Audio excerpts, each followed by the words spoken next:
नमस्कार दोस्तों, लगी कंपटीशन में आप सभी का स्वागत है। आप लोग कैसे हैं? कृपया वर्तमान में चल रही महामारी का ध्यान रखते हुए अपने घरों में रहें और सरकार का सहयोग करें। आज का हमारा टॉपिक है संविधान की प्रस्तावना या उद्देशिका। संविधान की प्रस्तावना या उद्देशिका, जैसा कि हमने बताया था आपको कि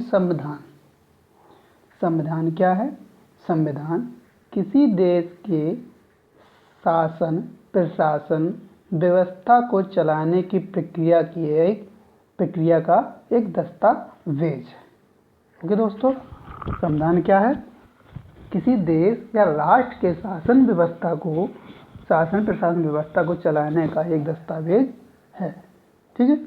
अब उद्देशिका या प्रस्तावना। ठीक, उद्देशिका या प्रस्तावना संविधान के परिचय अथवा भूमिका को कहते हैं। प्रस्तावना क्या है? किसी भी देश के संविधान का परिचय या भूमिका है। ठीक, इसके अंतर्गत अर्थात संविधान की प्रस्तावना के अंतर्गत आदर्शों एवं उद्देश्यों, शासन के स्वरूप एवं संविधान के लागू होने की तिथि का उल्लेख होता है। इसमें क्या क्या होता है? आदर्श होते हैं, उद्देश्य होता है, शासन का स्वरूप होता है और संविधान लागू होने की तिथि का उल्लेख होता है। ओके दोस्तों, अब प्रस्तावना की परिभाषा हो गई। हमने क्या बताया? प्रस्तावना संविधान के परिचय अथवा भूमिका को कहा जाता है। ठीक है। अब संविधान की प्रस्तावना, भारतीय संविधान की प्रस्तावना अमेरिका के संविधान से ली गई है। प्रस्तावना कहाँ से ली गई है? अमेरिका के संविधान से ली गई है, यूएस के संविधान से ली गई है। अब जवाहरलाल नेहरू द्वारा एक प्रस्ताव पास किया गया था 13 दिसंबर 1946 को। 13 दिसंबर 1946 को प्रस्ताव द्वारा संविधान की प्रस्तावना का प्रारूप रखा गया। ठीक है, जिसके तहत 22 जनवरी 1947 को इसे स्वीकार कर लिया गया। 22 जनवरी 1947 को इसे पूर्ण रूप से स्वीकार कर लिया गया। अब प्रस्तावना के तत्व। ठीक है, प्रस्तावना के मूलतः 4 तत्व हैं। एक, संविधान के अधिकार का स्रोत। संविधान के अधिकार का स्रोत, इसके अधिकार का स्रोत क्या है? भारत के लोगों से शक्ति। संविधान के अधिकार जो हैं भारत के लोगों से शक्ति अधिग्रहित करते हैं। भारतीय संविधान कहती है हम भारत के लोग। ठीक है, तो क्या करती है? ये भारत के लोगों से शक्ति अधिग्रहित करती है या लेती है। अगला पॉइंट है भारत की प्रकृति। ठीक है, भारत की प्रकृति। भारत की प्रकृति अर्थात भारत एक संप्रभु, समाजवादी और धर्मनिरपेक्ष, लोकतांत्रिक व गणतंत्रात्मक राज्य व्यवस्था वाला देश है। भारत में क्या क्या समाहित हैं? संप्रभु है भारत, समाजवादी है, धर्मनिरपेक्ष है और लोकतांत्रिक है और गणतांत्रिक राज्य व्यवस्था है। कैसी है? गणतंत्र अर्थात यहाँ पर जो प्रमुख होते हैं वो चुने जाते हैं, लोगों द्वारा चुने जाते हैं। अब संविधान का उद्देश्य। संविधान का उद्देश्य क्या है? संविधान का उद्देश्य में न्याय, स्वतंत्रता, समता और बंधुत्व है। क्या क्या होते हैं उद्देश्य में? न्याय होता है, स्वतंत्रता होती है, समता होती है और बंधुत्व मतलब भाईचारा समाहित होता है। चौथा पॉइंट है तत्वों में संविधान के लागू होने की तिथि। संविधान के लागू होने की तिथि, ये क्वेश्चन ज़्यादातर पूछा जाता है वनडे एग्जामों में। पूछा जाता है कि भारतीय संविधान कब लागू हुआ? कब हुआ? 26 नवंबर 1949 को। ठीक, 26 नवंबर 1949 को। संविधान की प्रस्तावना में एक पॉइंट वर्णित भी है कि दृढ़ संकल्प होकर अपनी इस संविधान सभा में आज तारीख 26 नवंबर 1949 को एतद द्वारा इस संविधान को अंगीकृत, अधिनियमित और आत्मर्पित करते हैं। ठीक है। अंतिम बैठक भी हुई थी 26 नवंबर 1949 को। संविधान सभा की अंतिम बैठक 26 नवंबर 1949 को हुई थी। ओके, अब अगला पॉइंट है प्रस्तावना के मुख्य शब्द। प्रस्तावना में जो मुख्य शब्द हैं इनमें से अधिकांशता की मैं व्याख्या करूंगा।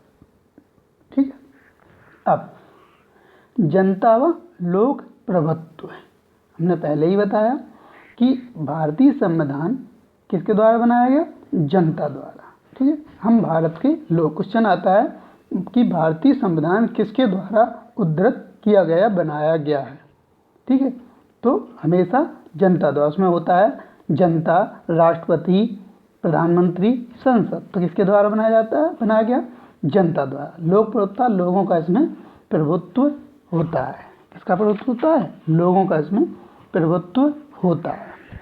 ओके, अगला पॉइंट है संप्रभुता। संप्रभुता, ठीक है। संविधान, भारत ना तो किसी अन्य देश पर निर्भर है और ना ही अन्य देश का डोमिनियन। ठीक है, अर्थात भारत अपने स्वयं पर निर्भर है। ठीक है, भारत किसी के प्रभुत्व में नहीं है। ठीक है, भारत किसी का गुलाम नहीं है, उपनिवेश नहीं है। ठीक है, अतः कोई शक्ति नहीं है, ऐसी कोई शक्ति नहीं है और यह अपने मामलों का नितांतरण स्वयं कर सकता है। अपने जो निर्णय हैं वो स्वयं ले सकता है। एक संप्रभु राज्य होने के नाते भारत किसी विदेशी सीमा अधिग्रहण अथवा किसी अन्य देश के पक्ष में अपनी सीमा के हिस्से पर दावा छोड़ सकता है। अगर कोई विदेशी भारत की सीमा को कब्जे आता है तो उस पर वो दावा छोड़ सकता है और उसे अपने अंडर में कर सकता है। ठीक है, अगला पॉइंट है समाजवादी। ठीक है, समाजवादी शब्द 1976 के 42वें संविधान संशोधन में जोड़ा गया था। कब जोड़ा गया? 1976 के 42वें संविधान संशोधन में समाजवादी जोड़ा गया। ठीक है, भारतीय समाजवाद लोकतांत्रिक समाजवाद है। ठीक है, भारतीय समाजवाद कैसा है? लोकतांत्रिक। इसमें लोकतंत्र का समावेश है। ठीक है, अतः इसे राज्याश्रित समाजवाद भी कहा जाता है। राज्याश्रित समाजवाद भी कहा जाता है। उत्पादन और वितरण के सभी साधनों का राष्ट्रीयकरण और निजीकरण, संपत्ति का उन्मूलन भी शामिल है। इसमें किसका उन्मूलन शामिल है? संपत्ति का उन्मूलन भी शामिल है। ठीक, अतः अगर शॉर्ट में कहें कि संपूर्ण प्रभुत्व संपन्न से तात्पर्य एक ऐसे देश से है जो अपने आंतरिक और बाह्य मामलों में स्वतंत्र निर्णय की सर्वोच्च शक्ति रखता है। ठीक है, समाजवादी। ठीक है, समाजवाद के दो प्रकार बताए गए यहाँ पे, मार्क्सवाद और साम्यवाद। ठीक है, मार्क्सवाद और लोकतांत्रिक। ठीक है, मार्क्सवाद या साम्यवाद, इसमें क्या होता है? यह हिंसा वर्ग संघर्ष क्रांति को मानता है। जो मार्क्सवादी हैं वो हिंसा को मानते हैं और लोकतांत्रिक हैं वो चुनाव, संसद के कानून और योजनाबद्ध विकास को मान्यता प्रदान करते हैं। ठीक है, अगला पॉइंट है धर्मनिरपेक्ष। धर्मनिरपेक्ष, ठीक है, जो भारत है, भारत, ये शब्द पहले पंथ निरपेक्ष था। ठीक है, ये क्या था पहले? पंथ निरपेक्ष। ठीक, यहाँ धर्मनिरपेक्ष से तात्पर्य है एक ऐसे देश से है, ठीक है, जिससे राज्य का कोई धर्म नहीं होगा। धर्मनिरपेक्ष अर्थात राज्य का कोई धर्म नहीं, राज्य अपने नागरिकों में धार्मिक आधार पर भेदभाव नहीं कर सकता। ठीक है, राज्य धार्मिक आधार पर किसी के साथ भेदभाव नहीं कर सकता। अर्थात अगर कहें कि किसी मंदिर में मुसलमान नहीं जा सकता या किसी मस्जिद में मुसलमान नहीं जा सकता, ठीक है, ये गलत है। ठीक है, क्योंकि धर्मनिरपेक्ष राज्य है, सभी लोग आपस में मिलजुल कर रह सकते हैं। ठीक है, भारत की धर्मनिरपेक्षता पाश्चात्य धर्मनिरपेक्षित से अलग है, पाश्चात्य धर्म को नहीं अपनाती है। ठीक है, ओके दोस्तों। अब लोकतांत्रिक, अगला पॉइंट है लोकतांत्रिक। लोकतांत्रिक, जो लोकतांत्रिक है, लोकतंत्र जनता, एक अब्राहम लिंकन ने डेफिनेशन दी थी जिसके तहत उन्होंने कहा था लोकतंत्र जनता का जनता के द्वारा जनता के लिए शासन है। क्या है? जनता द्वारा जनता का जनता द्वारा जनता के लिए शासन है। ठीक, यह है लोकतंत्र। ओके दोस्तों, ठीक। लोकतंत्र दो प्रकार का होता है, प्रत्यक्ष और अप्रत्यक्ष। ठीक, अब अगला पॉइंट है गणतंत्र। गणतंत्र, गणतंत्र से तात्पर्य है कि जहां राज्य का प्रमुख वंशानुगत नहीं होता है। ठीक, गणतंत्र से तात्पर्य है राज्य का प्रमुख वंशानुगत नहीं होता है, अर्थात वो लोगों द्वारा चुना जाता है। ठीक है, गणतंत्र में क्या होता है? लोगों द्वारा चुना जाता है, अर्थात वो लोगों का प्रतिनिधि होता है। ठीक है, गणतंत्र में राज्य प्रमुख हमेशा प्रत्यक्ष अप्रत्यक्ष से एक निश्चित समय के लिए चुनकर आता है। ओके, अब अगला है न्याय। ठीक है, न्याय। न्याय, न्याय में न्याय के तीन रूप बताए गए हैं। कौन कौन से? सामाजिक, आर्थिक और राजनीतिक। ठीक, सामाजिक न्याय के अंतर्गत हर व्यक्ति के साथ जाति, रंग, धर्म, लिंग के आधार पर बिना भेदभाव किए समान व्यवहार किया जाएगा। सामाजिक न्याय के अंतर्गत क्या होगा? हर व्यक्ति के साथ जाति, रंग, धर्म, लिंग के आधार पर बिना भेदभाव किए। ठीक, न्याय क्या है? सोशल। सोशल में अब आर्थिक, इकोनॉमिक, आर्थिक न्याय। आर्थिक न्याय के अंतर्गत आर्थिक कारकों के आधार पर किसी भी व्यक्ति से भेदभाव नहीं किया जाएगा। जो आर्थिक कारक हैं उनके अंतर्गत किसी भी व्यक्ति के साथ भेदभाव नहीं किया जाएगा, अर्थात संपदा, आय और संपत्ति की असमानता से नहीं की जाएगी। कोई भी व्यक्ति कोई भी व्यवसाय अपना सकता है। ठीक, कोई भी रोजगार कर सकता है। ओके, अगला पॉइंट है राजनीतिक, पॉलिटिकल। ठीक, पॉलिटिकल न्याय के अंतर्गत आता है कि हर व्यक्ति को समान राजनीतिक अधिकार प्राप्त होंगे, चाहे वो राजनीतिक दफ्तरों में प्रवेश की बात हो अथवा अपनी बात सरकार तक पहुंचाने की। अर्थात यहाँ एक तरह से ये भी कह सकते हैं कि यहाँ पर कोई व्यक्ति चुनाव आदि में भाग ले सकता है। ठीक, स्वतंत्रता। ठीक, स्वतंत्रता, भारत में 5 प्रकार की स्वतंत्रता है। ठीक, स्वतंत्रता का अर्थ होता है लोगों की गतिविधियों पर किसी प्रकार की रोक टोक न लगी हो। ठीक है, साथ ही व्यक्ति के विकास के लिए अवसर प्रदान किया जाए। ठीक, स्वतंत्रता से सीधा मतलब होता है कि किसी व्यक्ति के ऊपर किसी भी प्रकार की रोक टोक ना लगी हो। ठीक, और वह व्यक्ति के विकास के लिए अवसर प्रदान करे। ठीक, स्वतंत्रता संविधान में और प्रस्तावना में प्रमुखता 5 प्रकार की है। विचार, अभिव्यक्ति, विश्वास, धर्म और उपासना। ठीक, कौन कौन सी हैं?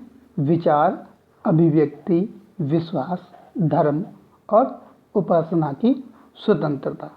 ठीक है, अब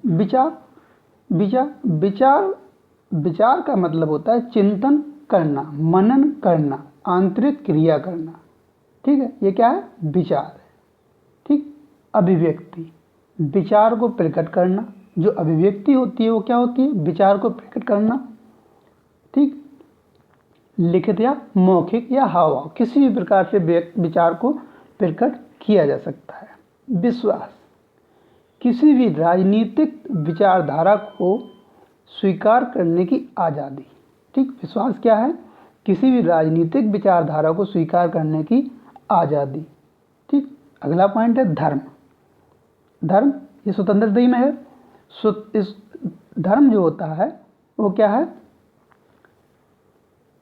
रिलीजन के सिद्धांतों को स्वीकार करता है। जो भी हमारे धर्म हैं, हिंदू मुस्लिम सिख ईसाई, इनको एक तरह से स्वीकार करता है। अगला है उपासना।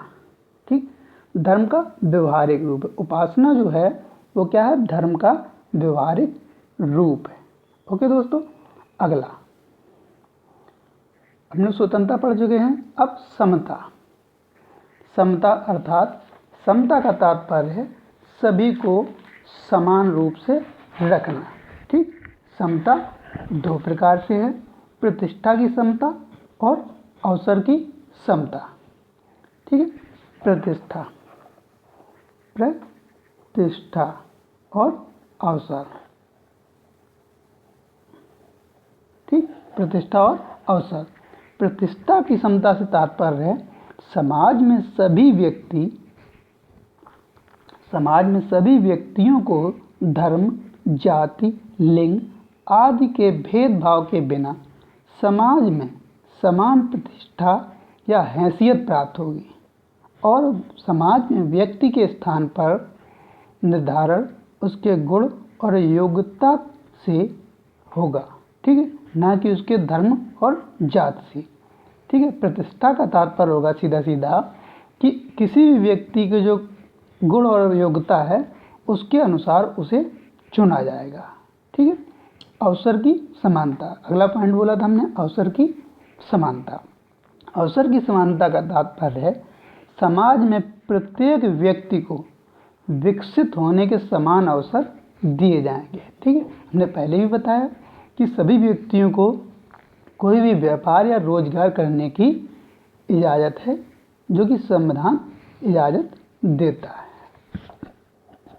ठीक है, अगला है बंधुत्व। ठीक, बंधुत्व का अर्थ होता है भ्रातृत्व या भाईचारा। ठीक है, भ्रातृत्व या भाईचारा। ठीक है, बंधुत्व के अंतर्गत ही आती है व्यक्ति की गरिमा। ठीक है, व्यक्ति की गरिमा का अर्थ होता है यहाँ पर प्रत्येक व्यक्ति को मानवीय गरिमा से परिपूर्ण जीवन सुनिश्चित करना। ठीक है, मानवीय गरिमा से परिपूर्ण जीवन सुनिश्चित करना। ओके, अब एकता। ठीक, एकता एक मनोवैज्ञानिक कल्पना है। ठीक, एकता क्या है, एक साइकोलॉजिकल कॉन्सेप्ट है। ठीक, एकता का अर्थ होता है कि सभी नागरिकों को एक होने की भावना विकसित करना, कि सभी को एकजुटता से रहना। किसी भी धर्म के हों, कहा भी जाता है हिंदू मुस्लिम भाई भाई। ठीक है, उसी को क्या बोलते हैं, एकता। अखंडता। अखंडता एक भौगोलिक संकल्पना है। ठीक, अखंडता भौगोलिक है, एकता मनोवैज्ञानिक है। ठीक, अखंडता ज्योग्राफिकल है।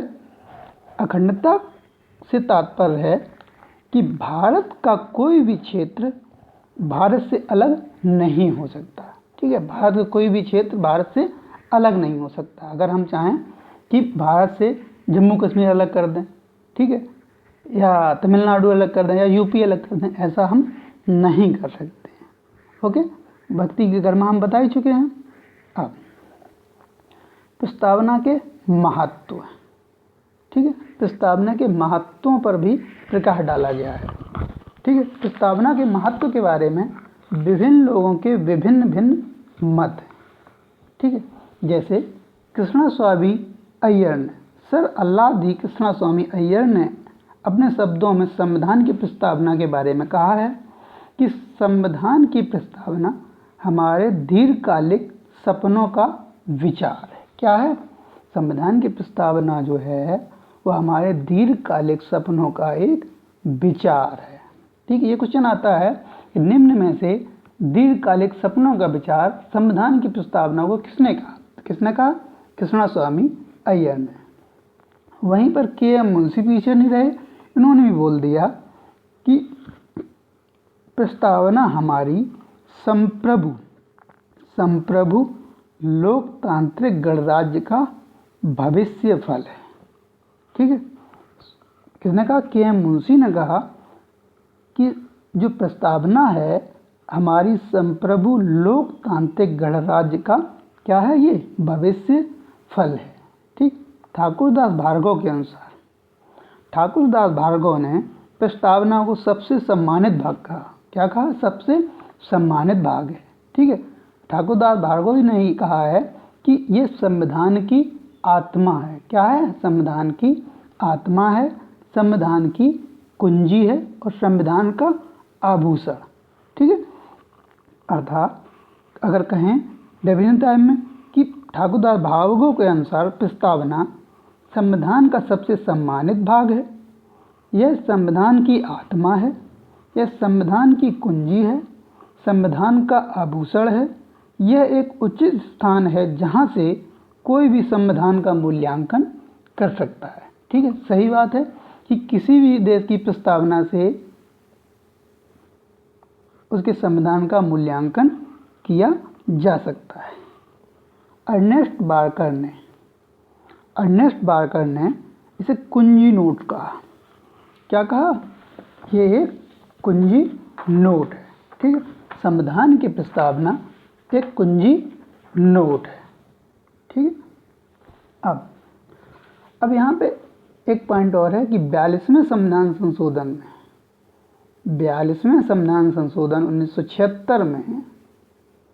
1976 में 3 शब्द जोड़े गए। कौन कौन से?